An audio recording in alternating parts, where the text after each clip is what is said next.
Do I need to see Carolee Carmello in Bad Cinderella on Broadway? I'll take my answer off the air. Oh my god, did you hear? Did you hear? Oh my god, guys. Jayke has a podcast. I can't believe Jayke has a podcast. Oh my god, Jayke has a podcast. Did you hear? Oh my god, you guys! What's up, everybody? My name is Jayke Workman, and this is Oh My Pod, You Guys, a musical theater and pop culture podcast. You guys, so much has happened this week. I am beyond thrilled to finally get to shout it from the rooftops that I've partnered with BroadwayWorld. Every week there will be exclusive content, whether it's Q&As with my guests, comedy games, extended interviews, you name it, we're gonna do it. BroadwayWorld will be where you can find the exclusive content that you can't find anywhere else. And if you love the pod so much that you need to hear it a day early, every episode will be premiering live the day before it comes out on Sundays, exclusively on BroadwayWorld.com. I'm so excited for what's to come with this partnership, and I cannot wait to share it with you all. Which brings me to the newly entitled segment, the BroadwayWorld Recap.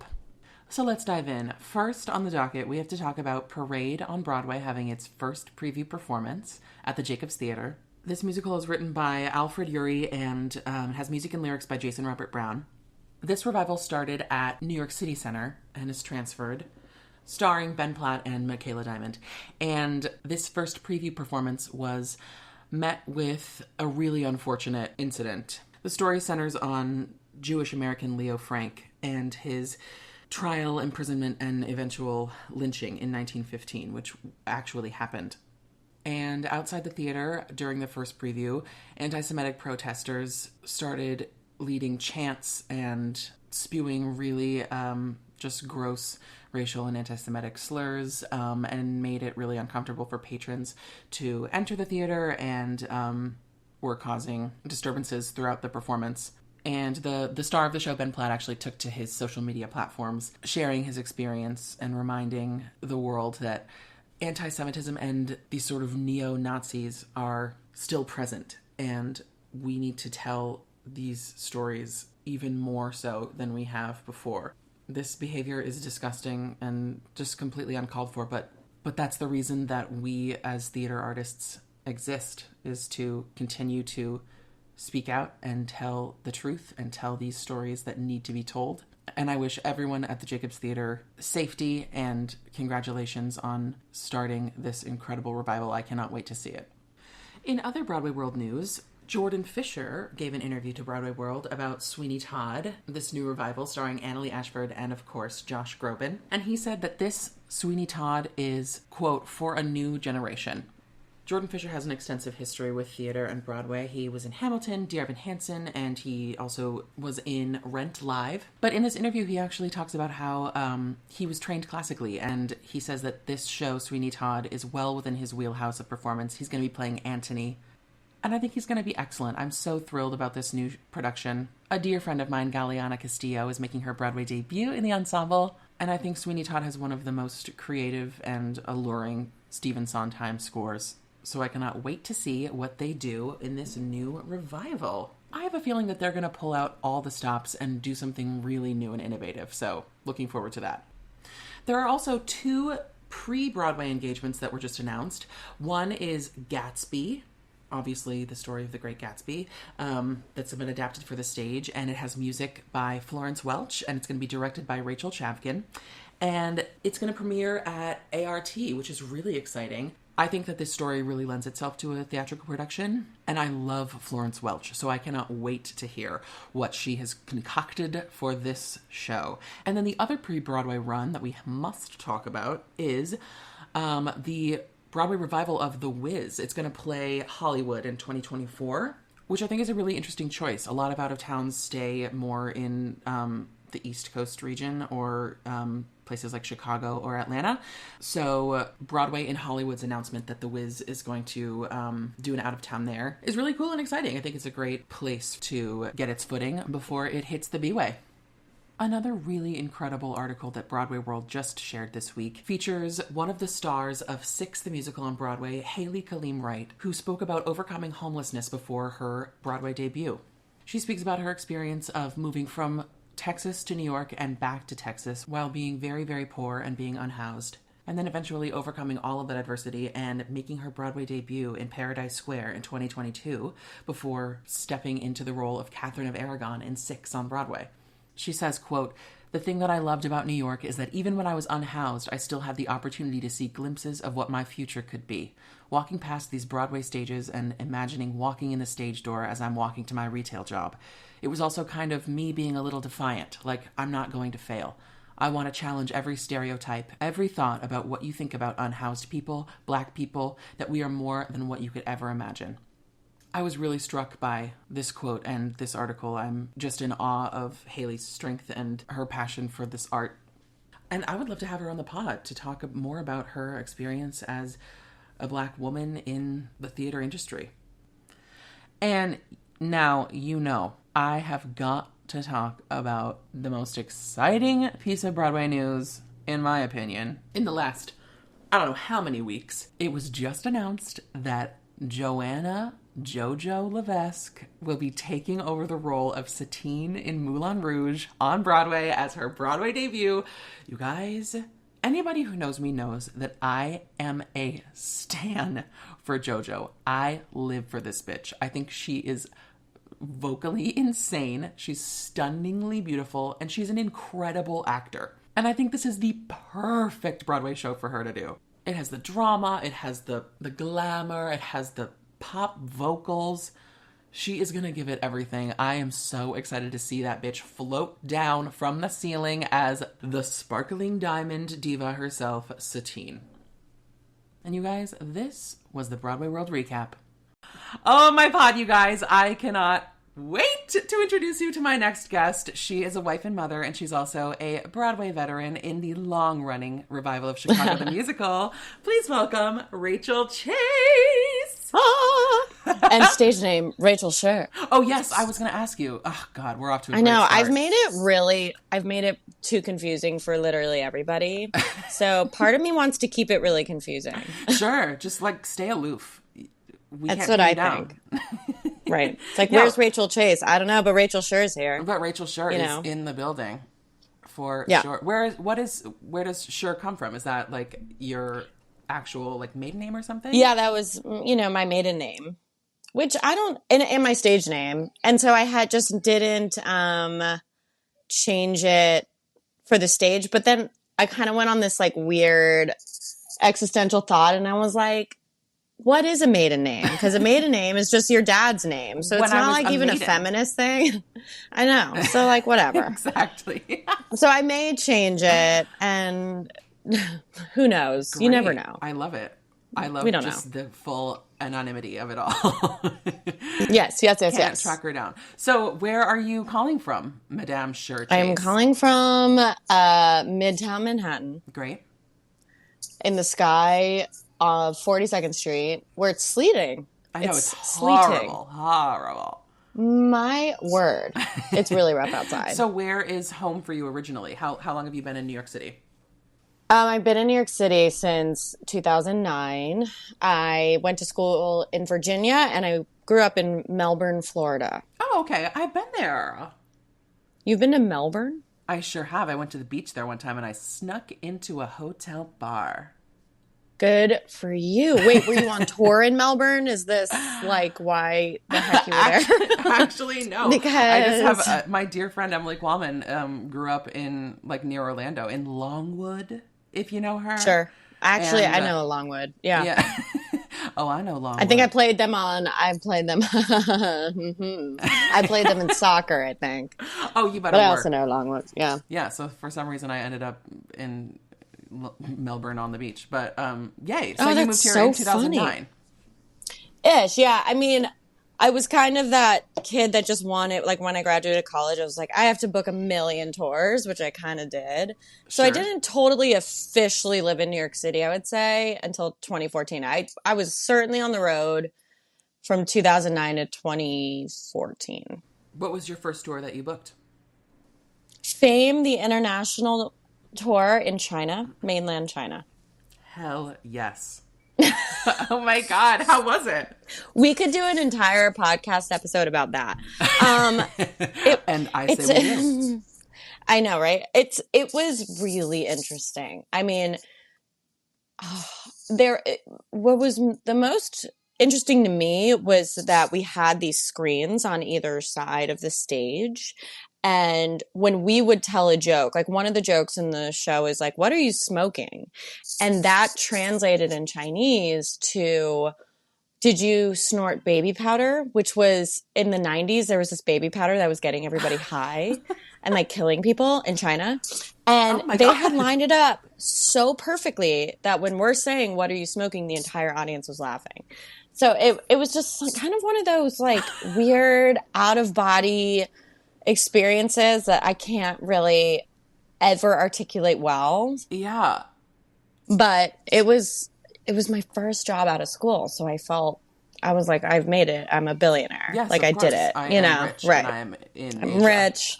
I'm in China. Like, yeah. And was it all like 20 somethings? Like, were you all the same? All 20 something. Oh, it was like Caroline Bowman. Work.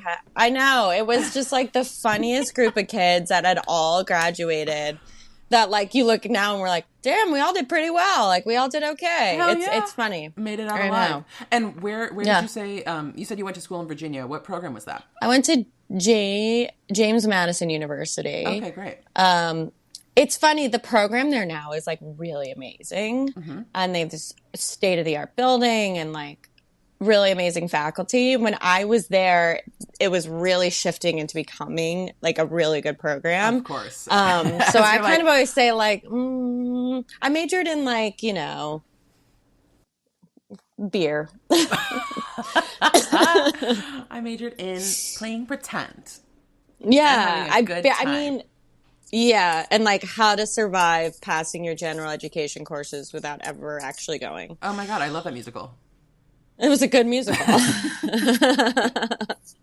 Amazing. What was the training like in terms of dance for you? Obviously fame, and then, you know, we'll talk about A Chorus Line, but my mom was a dancer in New York. Okay. And she was a performer. She actually started in modern dance and then was in a ton of modern dance companies. And then the last few years in New York, she transitioned more to musical theater and in tours off Broadway and things like that. And then when my parents moved down to Melbourne, she opened a dance studio. And so I grew up in her dance studio. Fierce. And that was like my first real introduction to all of it.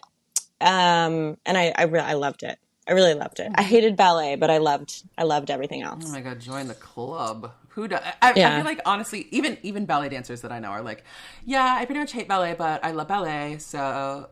Yeah, but I'm also, I'm beating my feet up, but I love it, but I hate it. Yeah. I feel like I was hit by a truck, and I love every second of it. Hundo P. I also was like, I had total undiagnosed ADD like my entire life, so like standing at the bar was brutal. Horrible. Like... Yeah. So then, in your program at James Madison, was that like a pretty rigorous dance experience, or not so much? Not so much. It really was.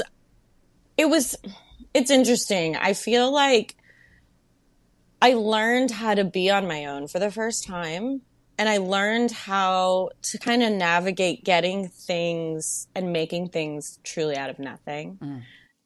It was not a shiny program. I think when I was applying to colleges, it was like you were either going to like Michigan, CCM, or Carnegie Mellon, and that was about it. And I knew Elon was really starting to come up as like a great school and some other ones. But, you know, I applied to like the big schools, and I got into Emerson, but then my dad was like, I think you're going to want like a more well-rounded kind of education, which was, he's a doctor. So of course he said that.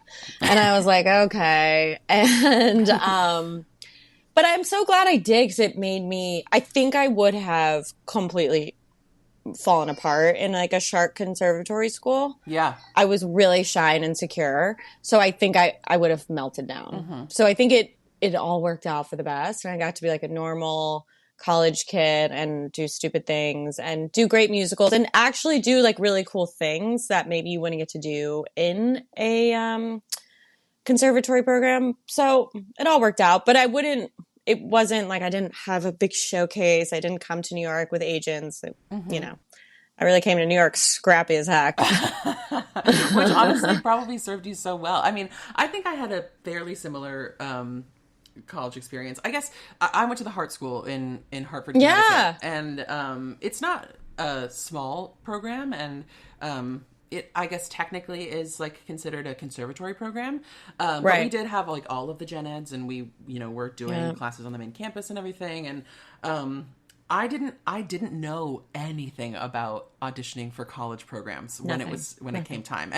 And my parents have always been like uber supportive. They were always like, if this is what you want to do, you're gonna do it. We're gonna help you get there, and you're gonna thrive. So I was like, great, this is perfect. I have like the backing, you know, from my parents and everything, but like they didn't know anything either. So it's hard. Like showing up to like I went to Unifieds in Chicago. Yeah. And that was like my really only like big experience of like auditioning for schools. And actually my audition for Hart was a walk-in. I had auditioned for like the 4 other programs that I was going to audition for. And my mom was like, well, they have an opening. Like, why don't you give it a try? It's always those, like, right? Exactly. I know. And like now I'm so grateful because I had a wonderful experience and I learned so much there. But you know, and not to like discredit obviously like these huge names and like how you said like, you know, these like shiny sort of like plastic programs that like churn out these incredible people. But there is something to be said for these programs that, you know, have the training and have the capacity to offer you something really valuable. And like you said too, I got to do some really fun stuff outside of the musical theater realm. I got to make music and meet some really incredible people in the music department. So I love that. I think that's awesome. I agree. And I also I think a lot of people think, oh, you know, you go to those schools because you learn general education courses in case you have something to fall back on or whatever. And I think that's such a misconception of what it is. I think sometimes an anthropology class or, you know, math or whatever it is actually makes you a more well-rounded person of the world. So you're starting to see things that maybe you wouldn't be seeing all day in dance and singing and acting and dance and singing and acting and rehearsal for the show, you know, that, you know, once I got to New York, I was like, all right, I know what to do. I'm scrappy. I had to work my way through college and make that work for me, and I'm just going to do it all over again. Totally. So then what was your, you said your first national tour was Fame. How long after that was A Chorus Line? So then I moved to the city, and I think there was an open call for A Chorus Line, and I was like, oh no, I missed it. And I remember like looking at the audition thing on like Playbill or whatever, and I emailed, it was Nicole Valens with Binder, and I was like, hi, I'm Rachel, I just got back from like the Fame tour, I'd really like to audition. And like she emailed me back almost immediately, it was like, come in tomorrow at 11. So I think that was actually my first like appointment audition like back in New York, and I got it. Wow. Yeah. And so what track was that for? Trisha, the heel stretch, I gotta get this job. And but it's a few keys higher. And I understudied, Val, BB, Judy, Christine. And you went on for all of them? Yeah. And then I actually did Val for quite a bit, which was fun. Fierce. What was that like, learning such an iconic show? It was so wild. Choreography. You know what it was too, which was so wild for me, was my mom had like right before I moved to the city, my mom was like, do you want to watch this like Every Little Step documentary? Because it had just come out. And I was like, cool, okay. And so then I was like obsessed. I was like, who is this Charlotte D'Amboise? And like, who is this Jessica Lee Gold? Like, these people are wild, and I want to be around those people. These people are like they're eating nails, and I want to be around them. And so then I like auditioned and whatever. So it was like really cool. It just felt like I felt the synergy. I felt the whole thing. It's scary. I mean, it's so funny. I feel like I've been in all these kind of like revival like shows of these iconic dance shows from the 70s. Yeah. And It's kind of weird that that's been my brand, but it also makes a lot of sense because like it's what I grew up on with my mom. Mm-hmm. But it's scary because it is that original choreo, and the dancers of that time were just in a completely different headspace and way of life. Totally. And like, for instance, I have like 4 different hair oils in my hair right now. I have like my TikTok water jug. Like, I'm all about the self-care and like making myself okay. Like, those girls in a chorus line didn't give a shit about that. They were like smoking a cigarette, like having some coffee and going to the show. Like, it was just, and so it's weird because then you're like, this kind of hurts when I do it like this, but I probably shouldn't complain about it because those queens did, and that's just how it's been done. Right. And I think that's been like the greatest thing for me as an actor is realizing, yes, that is how they did it, but that doesn't mean it's how you have to do it. Mm-hmm. And that's always like the psychology with dancers, you know? Totally. Push through, push through. Push through, push through. It's okay. You're allowed to be your own person and make your own decisions and choices. Yeah. Mm-hmm. Well, I'm so glad that you sort of mentioned that because I want to talk a little bit about your most recent injury, if you would be willing. Because I think it's really important for people to remember that like standbys, swings, and understudies, they have a job for a reason. And they are like just so beyond capable of doing their job. It's crazy. They're like the most talented people in the world. I mean, superheroes. So talk about sort of going out of this like long running show for a little bit. Yeah.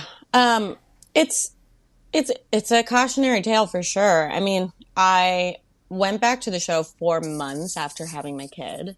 And for the listeners, we're talking about Chicago, the musical. Yes. And I don't know. I remember a lot of people saying, like, you're going to need like 6 to 8 months, trust me. And I was like, screw you people. I'm a superstar. Like, I'm a Broadway dancer. You're thinking of like a 9 to 5 Karen. You know what I mean? Like, we're not the same. I'm going back. And I had a lot of pride. And I think it was an amazing experience. And I pushed through a lot of hurdles. And I think the balanced work life of like being a mom, being the mom of a toddler all day and then going to the show at night and just not taking enough time for myself led to the body kind of rejecting the show. Mm-hmm. And I was doing Roxy and there was a Fred Casely thing and I ended up like fracturing a vertebrae and rupturing my SI joint. It was all in like one fell swoop and it was really painful. And it's funny, but like there's this me and my baby in the second act and my knees have to go up in this big brass band number and they didn't lift off the ground. And I was like, wow, I must be really tired. And it wasn't really until the next day that I noticed I was in a lot of pain and I started noticing like weird, like lack of function in my left leg. And fast forward to almost 4 months, it was a total like crazy painful experience trying to get my body back together. I was terrified that my job was just done, that my career was done. Yeah. Yeah. It was pretty insane. And I've been back about a month and I feel actually pretty good. I'm surprised. Great. There are definitely days where my back's like, not today, but overall it's been great. Good. And did you take sort of like the opportunity to work with any sort of physical therapists? Oh yeah, everybody. Everyone from an Eastern perspective to a Western perspective. So like steroid epidurals to energy work, where it's like what I was willing to try and do. Because I also thought like just as a human, if this is, you know, it was such a significant injury, it also, you want to get better because you want to be there for your kid and you want to be a person, like you want to go play soccer with them or whatever it is. Right. So, and you have the security of knowing that though you would love to be doing your job, there are people capable to step in and to say, like, listen, you got to take the time for yourself and get better so that you do have the longevity for your career and for your kids and your family.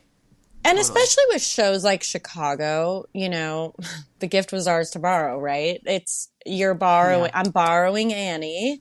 Annie was not originated by me. Right. I'm borrowing her and I will eventually give her to somebody else. And that's the hard part and the beauty of that show and shows like that. So in a way, like, I think if it was like an original show and I was like an original part, or maybe I'd been nominated or something, I probably would be having a nervous breakdown. Absolutely. But knowing like this show and this story will go if I'm not there or not. Yeah. And even if it was the original show and the original track and the awards, the understudies are... there's just nothing like them. And I'm an understudy, but the swings and the understudy, it's just, you're in good hands. You just know. Totally. So yeah, you are an understudy. And when I made my debut in the show, I know. You were my first Roxy that I was seeing. And so that's right. That was like a whole like wild experience. But can you tell me about your road to Chicago? Were you always auditioning to eventually cover Roxy or understudy Roxy, or what was that like for you? It's funny. I've always been in love with Chicago. I like did the Cell Block Tango in my living room when I was a kid. Of course. I knew everything, and I loved Roxy. And I just got her. I thought she was hilarious. I thought she was really funny, and I liked how flawed she was. So I always kind of had that as like, that's a dream role. But no, I was doing Jersey Boys at the time, and I got an audition appointment to come in for Annie. Mm-hmm. And that was it. There was no Roxy understudy, nothing. Right. And also, for people who may not be super familiar with Chicago, Annie is... I met 6. Ezekiel Young. Yes, she poisoned her husband with arsenic, which honestly probably is what I would do. That's the best way to do it. Character study. The other ones are just too violent. And so I go in, and it's funny. I didn't audition for Roxy, but I think Walter had seen enough of me that day that just went, well, they need a Roxy understudy. That girl can do it. She can do it. So then I just was a Roxy understudy when I got to the building. And then I rehearsed it and got to go on a couple times. And then after the pandemic, like when we all came back post-baby, just like the stars aligned, and there was a open space for a Roxy to come in, and it was like the craziest moment. And I remember the stage manager pulled me aside and he was like, I'm just letting you know, you're going to hear from your agents tomorrow, and we're going to be offering you a contract to play Roxy. And it was just like, I think I was like actually so stunned that I was like too cool. And I was like, okay, cool. Like I'm like, thank you. Cool. Like, can't let anything show. You're like, oh. I was like, sure. Sounds cool. Awesome. Good for you guys. Like, but like inside was screaming my tits off. Wow. And I remember like coming home to my husband that night and be like, I'm Roxy. I got it. I'm going to do it. And he was like, yeah, that was a really cool moment. I have chills like thinking about that right now. Yeah, it was a really cool moment. That's amazing. And I never really auditioned for her, but I just like, I'd been preparing for her my whole life because I loved her. Of course. Yeah. Yeah, and I loved Danny Ryan King. Yeah. Of course. My God. Yeah. I watch like a YouTube video, like compilations of just Annie like, whenever I can. there was nobody and there will be nobody like her. So I think she was just like one of the icons I wanted to emulate after. Yeah. And Charlotte Dumboz. Oh my God. Can we just talk about it for a second? Because you mentioned Every Little Step, which is, I mean, of course, the greatest thing of all time. Like, it's it is so good. It's and so Charlotte good. is like kind of the main event of. She is. Of Her the and Jessica Lee Golden, I would say, are like they're the bee's knees. Yeah. So, what was it like to like walk into the building and oh my God. be next to Charlotte for the first time? So I had been doing the show for a bit when Charlotte like came back, and I had worked with Chris Dumbois, her brother, doing the Lincoln Center honors. And then I had actually, on a totally other gig, worked with their sister-in-law, Kelly Dumbois, doing cabaret at Signature in DC. And so, like, I had something to talk about. Yeah. And, like, when you meet Charlotte, it's like she's so hot and she's so sexy. Yeah. And then she's cool, too. And so she was just sitting on the stairs, like, zhuzhing her shoes before the show, and I was like, "Hey, Charlotte, I'm Rachel. I know your brother. We like did a thing, and then I know Kelly too. She was my associate when I did a show. Like I was embarrassing, and Charlotte just sat there and she was like, "Cool, nice to meet you." And I was like, "Well, way to go, Rach! Like you suck." And I mean, now we're really good buddies. We just went out last night after the show. So amazing. Oh yeah. Isn't that so wild? No, it's like insane. I love her. I feel like I love her too. She's just the greatest thing since sliced bread in so many ways. She's a freaking masterclass on stage and off. I mean, she's just everything about her. She's iconic. But I have to say, Rachel, I mean, of course, Charlotte, to me, I didn't get to see Annie, obviously, but Charlotte to me just is Roxy. Yeah, she's Roxy. But seeing you do that role, there is something about what you do. It's so smart and quick and really, really like heartfelt. I'll never forget because you really were the first, like when I knew that I had gotten it, when they called me and said, you're going to do it. I came and saw the show that night. They just were like, okay, you're standing Get in by. here. Yeah. So I was just in the back of the house and I got to watch you do it. And I was like, wow, I can't believe that I'm going to be on the stage with her.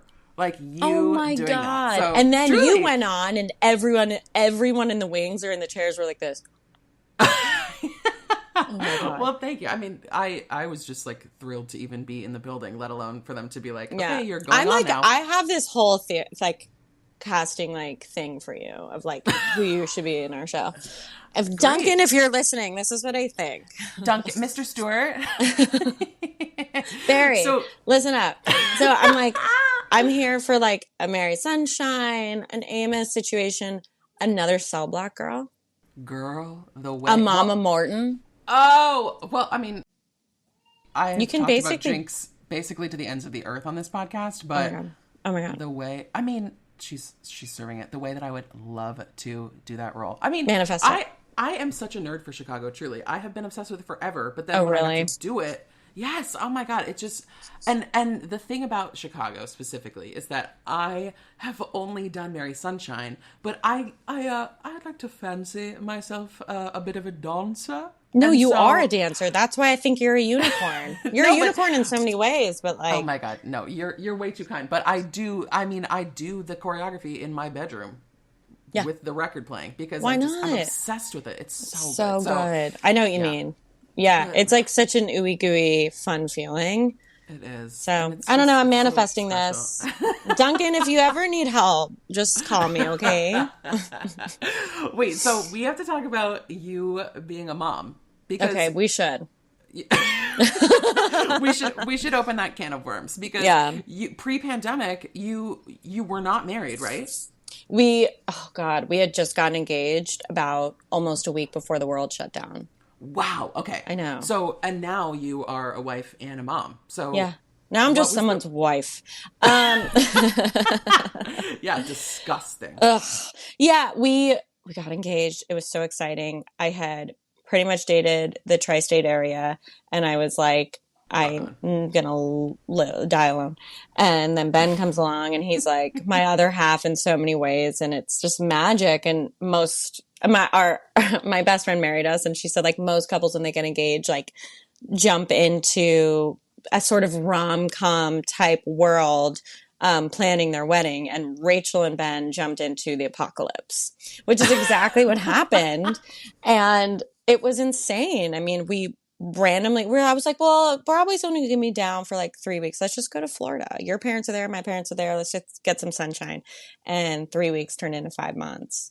And we had to like, if we didn't know each other before, we really knew each other after that. Sure did. And I think there were so many times that we were going to try to plan a wedding. And then we just kind of realized like, we really had this foresight, Ben more than me, because like, you get the ring and it's like the Horcrux and you're just like, I'm a bride now. Like even if you weren't like that beforehand, there's a part of you that does go like, now I'm a bride. Yep. And I thought maybe I would have like a big wedding after all, even though I never wanted one. And then Ben was like, look, if we're going to get married, we should just do it. and just like go to the courthouse and just do it. And we did. And we like, our parents couldn't go. So it was a pandemic, but we like got our friends together and like went to this cute Italian restaurant. Everybody had pasta. We all got drunk. It was so much fun. Great. And then it's funny because a lot of people think that I was pregnant, but I wasn't. And then we got pregnant a month later. And now I have a 1.5-year-old. Yes. And he's like the greatest thing ever. I'm obsessed with motherhood. I knew I was going to like it, but I didn't know I was going to like it this much. Mm-hmm. And when it's insanely hard, I'm like, this is wild. And I'm like obsessed with this. This is such a beautiful relationship. Wow. You don't have those, you just don't know until you know. And so, there will be nights where the show is really tiring or my body hurts. And then the next morning there's this like sweet little face that's just ready to play or color or whatever. Yeah. And it's like, okay, it's gonna be okay. Wow. Yeah. Yeah. And you do it for him in a way. It changes why you do the show too. Totally. It's funny. I've told a few of my friends this, but, I'm extremely close with my mom. Hi, Mom, if you're listening. Hi, Jenny. Hi, I have girl. Her handwriting tattooed on my arm. Like, oh my God, me too.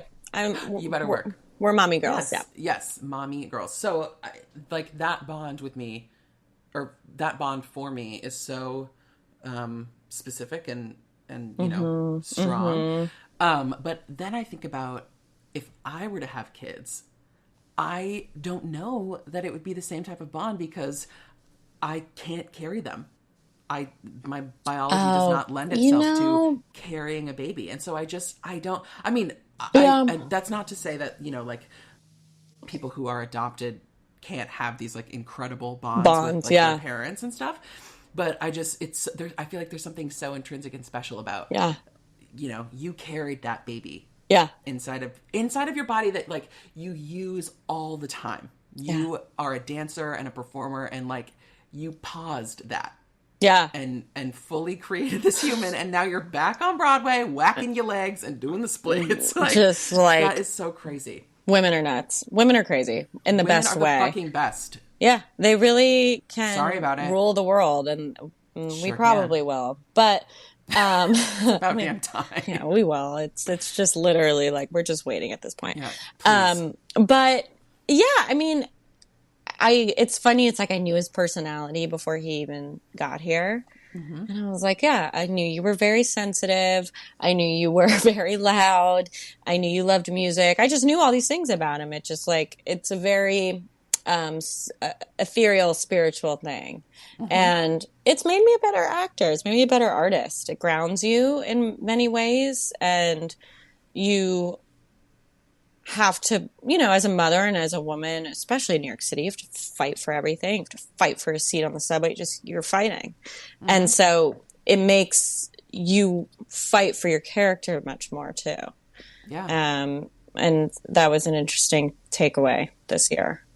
And also he's freaking hilarious. He's a really funny kid. And oh my God, is he cute? Good Lord. I would beautiful. Eat him up with a spoon. I know. My husband was like, is he going to be one of those like really like gorgeous people that's just like oddly beautiful? I'm like, yeah, that there are worse things that could happen. But it's possible, and we'll get through it. Brad Pitt's okay. He'll be fine. Okay, well, I guess I don't know that my mom had the same thoughts about me as a child. I don't know if she liked all mommies Brad do, Pitt, but all mommies do. But it's fun. I don't put him on social media just for our own reasons, but yeah, sure. I know I want the world to see how cute he is sometimes because I'm like, you are so beautiful. Soon enough, everyone will know. So what do you do then when you have to like leave for performances at night? Is your husband there to? If my husband is not working, he'll take over for dinner and bath and bedtime. But if he's on set, then we have a beautiful list of musical theater girls as babysitters, and this is the hill I will die on. Musical theater girls are the best babysitters in the world. Period. They're fabulous. They're so fun. They're vulnerable. They're creative. They think on their feet. And And we just lucked out. We've just had really awesome sitters that really love him. It. So it's like a fun community, and they all come see me in the show, or they ask audition advice, and it just, I don't know, it just feels like, yeah, this is what it is. That's what it should be. Yeah. So speaking of audition advice, I know you have to go soon, so I don't want to keep you, but he needs his chicken nuggies. Yes. He sure does. Are you in the audition circuit? What is auditioning like for you now? It's different. I mean, there's certainly shows and contracts that I wouldn't initially jump on anymore. It would be hard to tour unless it was like a big tour of sit downs everywhere. Yeah. I'm really focusing my efforts on working on a play or film TV, because it is something that I've been passionate about, but I didn't totally have the wherewithal when I was younger. And then after taking classes and learning a lot from Ben, I realized like, oh, I can do this and I want to do this. So I'm putting a lot of my efforts towards that with classes and, you know, going to one-on-one and doing that sort of thing. And I've had a little luck so far, but that's where my efforts are. But I mean, the auditions are weird and hard, but I definitely don't take them as personally as I used to, which is nice. And I think it's just really cool for people who may not be in the realm of theater to know that, like, even when you're in this like long running Broadway show, you're still hustling, you're still auditioning, you're still putting yourself out there. Yeah, because you want to, and you know there's more to your artistry. You're like every human being, and every artist is an onion. And the more you're willing to peel those layers back, the more you're going to be able to see how many facets of you as an artist are going to come out. And like when I first moved here, I was like, I'm a dancer. And then a couple years in, I was like, and a singer. And then I was like, also, I'm a really good actor. Actually, I think I'm an actor first. And then it evolves. And I was like, actually, I'm good at marketing and I'm good at this. And so the more you allow yourself to try and to be and to like sit in yourself, there's really cool artistry that'll come out of it. Absolutely. But you have to be willing to peel it back. And that's sometimes really hard work. So it's therapy or, you know, really scary acting classes, whatever it is, bad dates, breakups, whatever. Yeah. But I'm excited to see how my onion peels. Totally. I cannot wait to taste your onion, Rachel. Oh my God. I hope it's like a very sauteed, yeah, like a reduction of some kind.